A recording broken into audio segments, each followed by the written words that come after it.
రండి, నమస్కారం చేసి సాగిలపడదము. మనలను సృజించిన యెహోవా సన్నిధిని మోకరించదము. ప్రభువైన యేసుక్రీస్తు సకల మానవులకి ఆజ్ఞాపిస్తూ ఉన్నాడు. 6 దినములు మీరు పని చేసుకొని 7వ దినాన విశ్రాంతి దినాన, పునరుత్థాన దినాన, ఆదివారం దినాన మీరు మీ పనులన్నీ పనిచేసుకొని దేవుని సన్నిధికి వచ్చి దేవుణ్ణి ఆరాధించాలి. ఎందుకంటే దేవుడు ఆత్మ గనుక ఆయనను ఆరాధించువారు ఆత్మతోనూ సత్యముతోనూ పూర్ణ మనసుతోనూ పూర్ణ వివేకముతోనూ పూర్ణ భక్తితోనూ ఆయనను ఆరాధించాలని దేవుని యొక్క లేఖనం చదివిస్తుంది. కనుక నా ప్రియమైన వారులారా, ఈ సమయంలో ప్రభువైన యేసుక్రీస్తు మీతో తన సేవకుల ద్వారా మాట్లాడుతున్నాడు. మానవులు ఉరుకులు పరుగుల జీవితం. మానవులు మరి ఏమి తినాలి, ఏమి త్రాగాలి, ఏమి ధరించుకోవాలి అని చింతిస్తూ ఉంటారు. అందుకని ప్రభు అంటున్నాడు, మీ చింత యావత్తులను నా మీద వేయండి. ఆకాశ పక్షులను చూడడి, అవి విత్తవు, కోయవు, కొట్టలో కూర్చుకొనవు, అయినను మీ పరలోకపు తండ్రి వాటిని పోషిస్తున్నాడు. వాటికంటే మీరు బహుశ్రేష్ఠులు అని ప్రభువైన యేసుక్రీస్తు మనకు తెలియజేస్తున్నారు. అందుకనే మనము 6 దినములు పనిచేసి 7వ దినాన విశ్రాంతి దినాన మనము దేవుని మందిరానికి వచ్చి దేవుణ్ణి ఆరాధించాలి, దేవుణ్ణి స్తుతించాలి, దేవుణ్ణి మహిమపరచాలి, దేవుణ్ణి ఘనపరచాలి. ఎందుకంటే మరి ఈ లోకంలో ఉన్నంత కాలము మనము దేవుణ్ణి స్తుతించేవారిగా, దేవుణ్ణి మహిమపరిచేవారిగా, దేవుణ్ణి ఘనపరిచేవారిగా, దేవుణ్ణి ఆరాధించేవారిగా ఉండాలి. ఎందుకంటే ఒక దినము దేవుని సన్నిధిలో గడిపితే 1000 దినముల కంటే శ్రేష్టమని దేవుని యొక్క లేఖనం చదివిస్తుంది. కనుక మనము బ్రతికినంత కాలము 6 రోజులే మనం పని చేసుకోవాలి.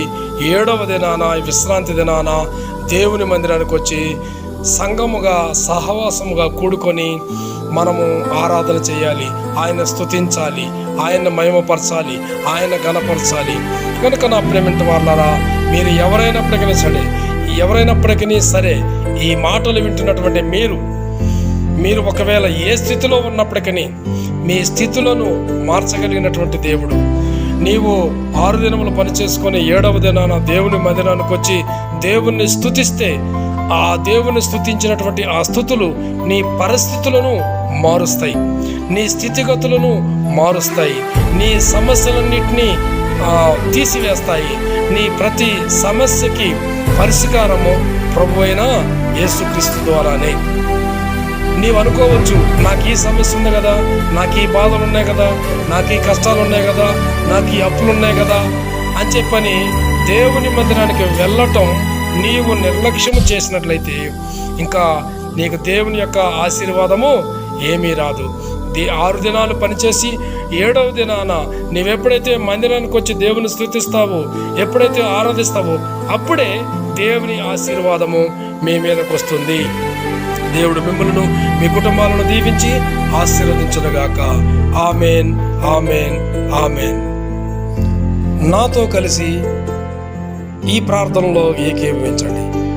పరిశుద్ధుడమైన మా పరమ తండ్రి, జీవాధిపతి, జీవము కలిగిన ఆయన, నీ అతి పరిశుద్ధ ఘనమైన నామమునకు వందనములు, స్తుతులు, స్తోత్రములు చెల్లిస్తున్నాము తండ్రి.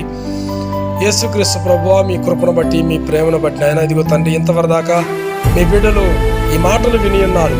ఇదిగో తండ్రి, మరి నాయన మిమ్మల్ని నమ్ముకున్నారు, బాప్తిసం తీసుకున్నారు నాయన.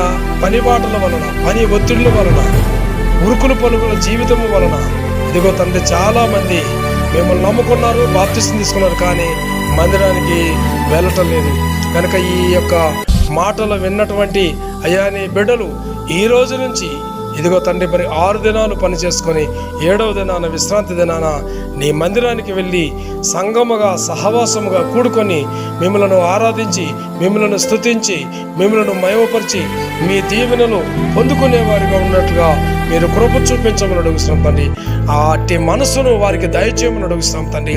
ఇదిగో తండ్రి మరి గుడికి వెళ్లకుండా చేస్తున్నటువంటి ఆటంక శక్తులను ఇదిగో తండ్రి మందిరానికి వెళ్ళుటకు మనసు లేకుండా చేస్తున్నటువంటి ఆటంక శక్తులను, అంధకార శక్తులను, మాంత్రిక శక్తులను, రుద్ర శక్తులను, శాతపడి శక్తులను, ఆకాశ మండలం ఉన్నటువంటి దురాత్మ శక్తులను, భూమండలం మీద ఉన్నటువంటి దురాత్మ శక్తులను, భూమి మీద ఉన్నటువంటి దురాత్మ శక్తులను, సాతానుకు సంబంధించినటువంటి ప్రతి విధమైనటువంటి దుష్ట శక్తులను నజరేయుడైన యేసుక్రీస్తు నామములో ఇప్పుడే మేము బంధిస్తున్నాము తండ్రి.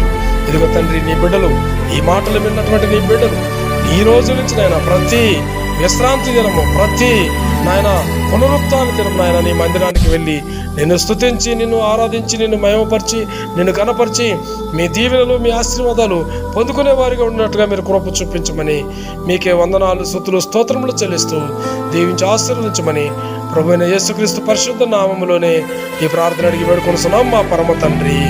ఆమేన్, ఆమేన్, ఆమేన్.